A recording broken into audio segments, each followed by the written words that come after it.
စနေကြတဲ့မနမနီပေါ်ဆောင်ကျမတင်ပါပြီနော်ဒီမှာကလည်းမနမနီပေါ်ဆောင်ကစားအရန်များပါတယ်ပေါ့နော်တင်ကားစားတစ်ခုကိုကျမတို့2ရက်ဒါမှမဟုတ်3ရက်လောက်ထိတင်မရပါမယ်ဒါပေမဲ့ဒီတင်ကားစားတိတ်ကိုကျတော့ကျမ2ရက်နဲ့ပြီးအောင်တင်မယ်နော်ဖောก็อย่าหาไม่ได้ဒီที่ကျမက1ရက်တင်ပေးမယ်နောက်1ရက်ကကျတော့ဒီဖော်ဒီကနေပြီးတဲ့အထိဒါကတော့1ရက်တင်ပေးမယ်တင်ကားစားတဲ့ကိုကျွန်မ2ရက်ခွဲပြီးတော့တင်မှာဖြစ်ပါတယ်စာလေးကိုကြည့်လဲပါစာအရန်များပါရဲ့နော်အရှိတို့ကကျွန်မကဘာကြမတင်သေးလဲဆိုတာ PDF file ရှာလို့မတွေ့လို့ပါအခုလည်းရှာလို့မတွေ့ပါဘူးသူကလောက private book ပေါ့နော်အဲ့ဒါကြောင့်မလို့ကျွန်မကဒီ Google မှာဓာတ်ပုံတွေကို screenshot ရိုက်ပြီးတော့ဒီမှာလာတင်ရချဖြစ်တယ်စာကြည့်ရတာသိပြီးတော့ရှင်းမှာမဟုတ်ဘူးပေါ့နော်ဒါပေမဲ့စာအုပ်ဝယ်ထားတဲ့သူတွေအတွက်အများကမှသိတော့ပါတယ်စာအုပ်နဲ့လိုက်မှပေးပါနာဟာโอเคနာဒါဆိုရင်ကျမတို့သင်ခန်းစာလေးကိုကြည့်ရအောင်နော်ထုံးစံအတိုင်းသင်ခန်းစာမကြည့်ခင်ပိုလေးကိုအရင်ကြည့်ကြမယ်ဒီမှာဆိုရင်တော့သူ့ရဲ့အဖေပါဒီကောင်လေးကဘယ်သူဖြစ်မလဲပီတိဖြစ်မယ်ဘာကြောင့်လဲခေါင်းစဉ်မှာကကြတော့ပီတိกับยายนะคะยายဆိုတာကပါလဲအဖွားဖြစ်ပါတယ်အမေဘက်ကအဖွားနော်ဆိုကျွန်တော်တို့ကြည့်ကြမယ်ပီတိกับยายပီတိกับยายပီတိနဲ့အဖွားတဲ့ခေါင်းစဉ်ကนะคะไก่ขานဆိုတာကร้องအတူတူပါပဲร้องဆိုတာက order ไก่ขานဆိုတာကကြက်တော်တာนะคะကြက်တော်တိုင်ကတဲ့ปลุกဆိုတာကပါလဲနိုးတာနိုးတာအောင်လို့တာပီတိကိုဒီเจ้าตัวตาก็โนเปดาปอนะคะเป็นประจำทุกเช้าဆိုတာကမနေ့ခင်တိုင်းประจำဆိုတာကနေ့တိုင်းအမြဲတမ်းလို့ဖြစ်နေတဲ့အရာประจำทุกเช้าဒီไก่ขานဆိုတာကเจ้าตัวตาကပီတိကိုโนเปနေတာပေါ့โอเคนะပြီးတော့ตามปกติဒီစာလုံးကိုရှင်းပြပေးမယ်ปอปลารอเรือกอไก่ตออีติตามนะคะปกติနဲ့တူတူပဲလားဆိုတာကတူတူပါပဲဒါကတော့ပကတိတူတူပါပဲเนาะဒီစကားလုံးကကျမတို့အရင်တော့ကသုံးတဲ့စကားလုံးစာရေးစာတာအဟောင်းတွေပြီးတော့ဒီလိုမျိုးစာအုပ်တွေမှာဆိုရင်ပကတိကိုရေးတာများတယ်အခုဒီကပကတိကကြတော့ကျမတို့အခုခေတ်မှာပေါ့နော်အခုလက်ရှိဘဝမှာလက်ရှိစာပေမှာဒီပကတိကိုသုံးတာများပါတယ်ဒီခုစလုံးကမှန်ပါတယ်ဒါပေမဲ့အသုံးများတဲ့အခုတော်တော်သုံးတဲ့အရာကပကတိဖြစ်ပါတယ်เนาะအဲ့နော်ပကတိလာလို့ရှိရင်ကျွန်တော်တို့ပုံမှာပဲဆိုတာမှတ်မိနေရမယ်ဒီပကတိစကားလို့လာလို့ရှိရင်ကျွန်တော်တို့သိနေရမယ်ဘာပဲလာကျွန်တော်တို့သိနေရမယ်โอเคนะဒါဆိုရင်တာပကတိပုံမှန်ဆိုရင်တဲ့ရုဒိုทำนาချင်းနီလဲလို့တဲ့ယာတီပေါ့နော်လဲလို့တဲ့ယာတီမှာဆိုရင်တဲ့พ่อแม่และพี่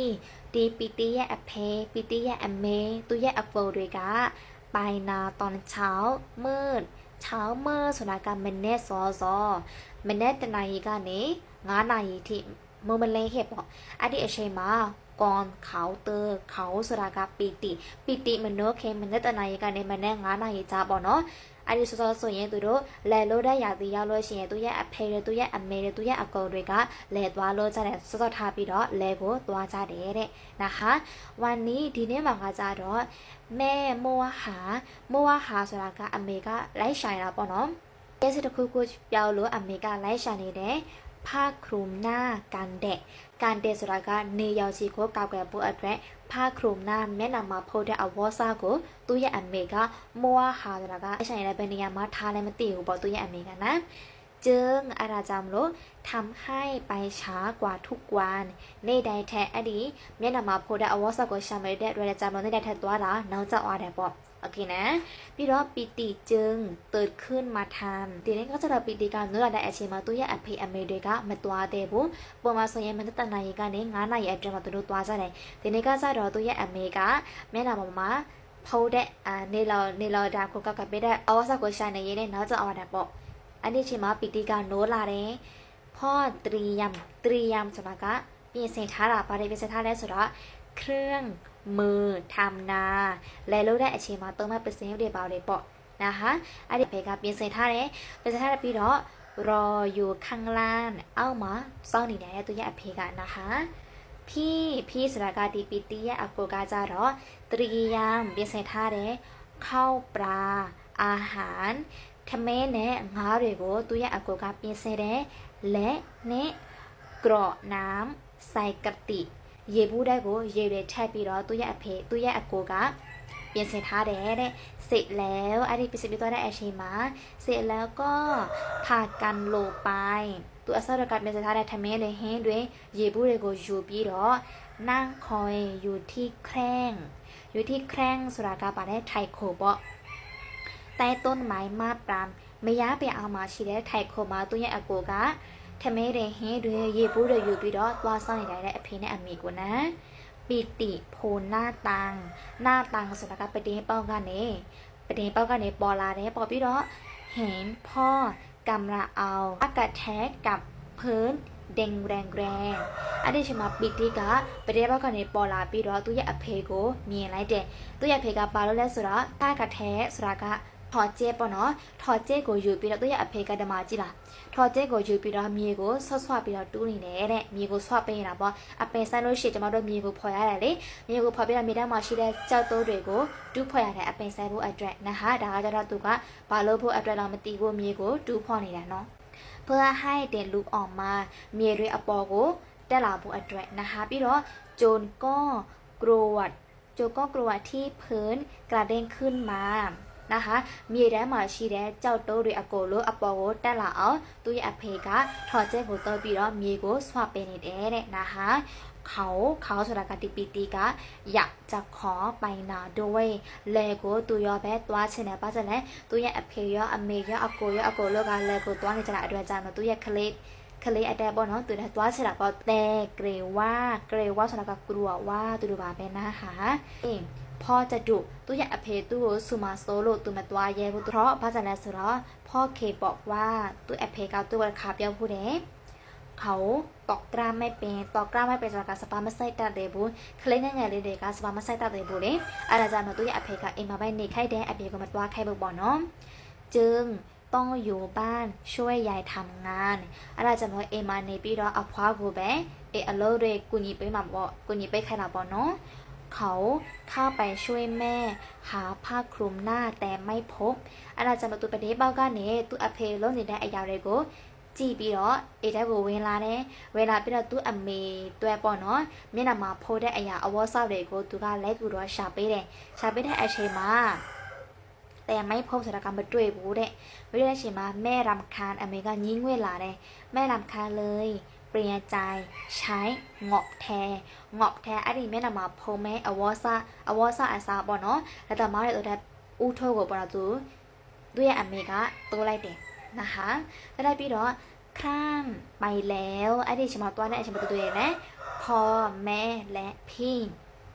ด้วยအမေด้วยအကိုတွေတွားလိုက်တဲ့အချိန်မှာจึงปีติหลังหน้าปีติการမျက်နှာတဲ့တယ်แปรงฟันตัวใต้แดอาบน้ำเยชูเดสระผมเขาโชว์เดหมอเห็นตัวการด้วยแลแดยานอควากะกำมะลานหน้าปรับแป้ให้น้องจึงลงไปเดินเล่น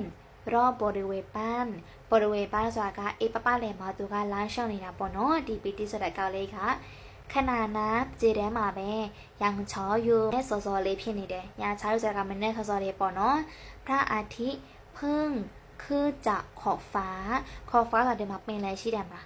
อันนี้เป็นอะไรกันเนี่ยจะมาดูอัศวะอยู่ได้เดี๋ยวมาเกาอย่างเลยนะคะอันนี้กันเนี่ยขอบฟ้าแล้วก็เนี่ยค่ะเนี่ยมินจีก็เต้นละเนี่ยเต้นละพี่รอเครื่องดูว่าเนี่ยมินก็เต้นละไอเชี่ยมาแต่เราได้ผิดตัวมีดาวเราเนี่ยมีปะเนาะแต่เราได้ผิดตัวมีสุดเรามันเนี่ยสอไปเลยปะเนาะพี่รอทองแสงสีทองออกมาเรื่องအဲ့ဒီအချိန်မှာနေမတက်တာတဲ့အချိန်မှာနေရောက်လေးတွေလည်းတဖြည်းနဲ့ရွှေရောက်တာပြီးတော့ပေါ်လာတယ်တဲ့အဲ့ဒီအချိန်ဆိုရင်အရန်ပျော်စရာကောင်းတာကျွန်မဆိုရင်အဲ့ဒီအချိန်ကိုအရန်စိတ်ကိုလည်းလာစားစေတယ်နော်ฝูนกငှက်အုပ်တွေကพากันเป็นပြတန်းကြတယ်အော်ဟာကင်းအစာရှာထွက်ဖို့အတွက်เป็นမိုးဆိုတာကအုပ်စုလဲပေါ့နော်อากาศสดชื่นရာသီဥတုကလည်းအရန်ตายရတယ်ลมเย็นလေအေးတွေကพัดพาလေတဲသွားတယ်မိုက်ခတ်အရာဆိုတာကအဆက်မပြတ်တဖြည်းနဲ့လေတွေကလည်းတိုက်နေတယ်တဲ့เขาဆိုတာကပီတီနော်မုံဒိုသူကြည့်နေတာပေါ့နော်ဖင်းဆိုတာကပြားတွေကိုတဲ့သူတို့ကကရိုးအဲ့ဒီစိုးယူနေတဲ့ ကစဲတကပန်းဝေါ်ရီကိုစိုးနေတဲ့ပြောင်းတွေကိုသူကကြီးနေတယ်။ဘာပါလဲဆိုတော့ဒေါ့ဘိုဝကြာပါတွေนะคะအဲ့ဒီကြာပါတွေကဘယ်နေရာမှာရှိလဲ။နိုင်စာခန်းပန်းသူတို့ရဲ့အိမ်ဘေးမှာရှိတဲ့ရေကားထဲမှာကြာပါတွေရှိတယ်။အဲ့ဒီကြာပါတွေမှာပြားတွေကလာပြီးတော့ပန်းဝေါ်ရီကိုစိုးယူကြတယ်တဲ့။အဲ့ဒီမြေကိုသူများတဲ့အချိန်မှာယန်စမ်ရန်ကြိုင်သူရဲ့စိတ်ကိုပို့ပြီးတော့လန်းဆန်းစေတဲ့မနေ့ခင်ပဲမှာနော်နေမကြီးထားတာပဲတွေ့ရတယ်ပြီးတော့ငှက်တွေလည်းအဆာရှာထိုက်ပြီးတော့ငှက်အတန်လေးတွေပြီးတော့ပြားတွေကလည်းသူရဲ့အဘေးမှာရှိတဲ့ရေကန်မှာပန်းဝရေကိုစွန့်ရင်လည်းမြေခွေးတွေပေါ့နော်အရန်ကမှသူရဲ့စိတ်ကိုတက်တရာရစေတယ်တဲ့အရန်ကမှပျော်ရွှင်စေတယ်တဲ့นะคะแล้วပြီးတော့တဲ့ဒုရွိမှာအဲ့ဒီမြေခွေးတွေကိုသူကြည့်ကြည့်ပြီးတော့လမ်းလျှောက်လာရင်းနဲ့จนกระทั่งအဲ့ဒီနေရာကိုရောက်သွားတယ်ဘယ်နေရာလဲถึงต้นมะยมဆိုတာကဈေးဖြူပင်နောက်ကိုသူရောက်လာတဲ့အဲ့ဒီဈေးဖြူပင်ကဘယ်နေရာမှာလဲหลังบ้านအနောက်မှာရှိတဲ့ဈေးဖြူပင်ကိုသူကရောက်သွားတယ်တဲ့ရောက်သွားတဲ့အချိန်မှာသူဘယ်လိုဖြစ်သွားလဲဆက်ပြီးတော့ကြည့်မယ်เขาคิดถึงတတိရတယ်ကြောက်ကဲသူ့ရဲ့မြင်းလေးပေါ့နော်မြင်းနာမကပါတယ်ကြောက်ကဲขึ้นมาทันทีအဲ့ဒီဈေးဖြူပင်ကိုရောက်တဲ့အချိန်မှာသူ့ရဲ့ကြောက်ကဲမြင်းလေးကိုသူတတိယလာတယ်တဲ့เพราะဘာကြောင့်လဲဆိုတော့มันเป็นสัตว์เลี้ยงที่ไม่เคยขัดใจเขาเลยသူ့ကိုမေးမရနိုင်အောင်သူပြောစကားကိုသူနားထိုင်ပေါ့ဒီကြောက်ကဲလေးကအရန်ကိုမှလေမာတဲ့စတဲ့ကောင်လေးဖြစ်တယ်အဲ့ဒါကြောင့်သူလုံးဝမေးမရတဲ့အရာတစ်ခုဖြစ်တာပေါ့โอเคนะตั้งแต่ဆိုတာကကတဲ့ကကြောက်ကဲတိုင်ကြောက်ကဲသေးကတဲ့ကတဲ့เขารู้สึกเหงามากจนพ่อสงสารသူ့ရဲ့အဖေသူ့ကိုတနာလာအောင်ထိသူကအထီးကျစားပြီးထမင်းလည်းမစားပေါ့နော်ပြောချင်တာကအဲ့လိုမျိုးလုံးဝငင်းငင်းပြီးတော့ပဲနေတယ်သူရဲ့တငယ်ချင်းကြောက်ကလေးကိုသူတတိရလာတာပေါ့နော်သူ့ရဲ့အဖေကဒီလိုမြင်ကွဲအမြဲတမ်းမြင်နေရတော့သူ့ကိုဂတိတစ်ခုပေးလိုက်တယ်လက်ဆောင်ရဝဂတိပေးလိုက်တယ်ဂျာဟာလူမာဆိုတာကမြင်းကလေးတွေပေါ့နော်မြင်းကလေးကိုမဟိုက်လျံထဲကြောက်ကဲအစားမြင်းကလေးကိုယူလာပြီးတော့လာမွေးခိုင်းမယ်ပေါ့นะคะကြောက်ကဲကိုတတိရတဲ့စိတ်လေးပြတ်သွားအောင်သူရဲ့အဖေကအဲ့လိုမျိုးသူ့သားလေးကိုဂတိပေးထားတယ်တဲ့ဒါပေမဲ့လည်းพ่อก็ยังหาไม่ได้အဖေလည်းအဲ့ဒီမြင်းသားလေးကိုရှောင်လို့မတွေ့သေးဘူးတဲ့အခုချိန်ထိโอเคนะဒါဆိုဒီနေ့ကောက်ကြတာကျွန်မဒီထိဖြတ်မယ်ရနော်မနေ့ဖြာမှာကျွန်မဖော်ဒီကနေစပြီးတော့အစိုးထိထပ်ပြီးတော့တက်ပေးမယ်ရလားရှင်ဒီနေ့အခုကျွန်မတက်ပြသွားတဲ့အရာထက်မှာကိုအတွက်အသုံးဝင်တဲ့စကားလို့ရှိလို့ရှိရင်မှားပေးပါစာအုပ်နဲ့ဒေတာလည်းဆိုရင်မြန်မာလိုလည်းမှားပေးပါနော်နောက်မယ့်နေရာမှာဆိုရင်ကျွန်မကိုထပ်ပြီးတော့လာမေးလို့ရပါတယ်นะคะโอเคนะဒါဆိုရင်ဒီနေ့တဲ့ကစားကအားလို့အတွက်ရှိမှလို့ညွှန်နေပါတယ်นะคะวันนี้ใครนะคะขอบคุณนะคะบ๊ายบาย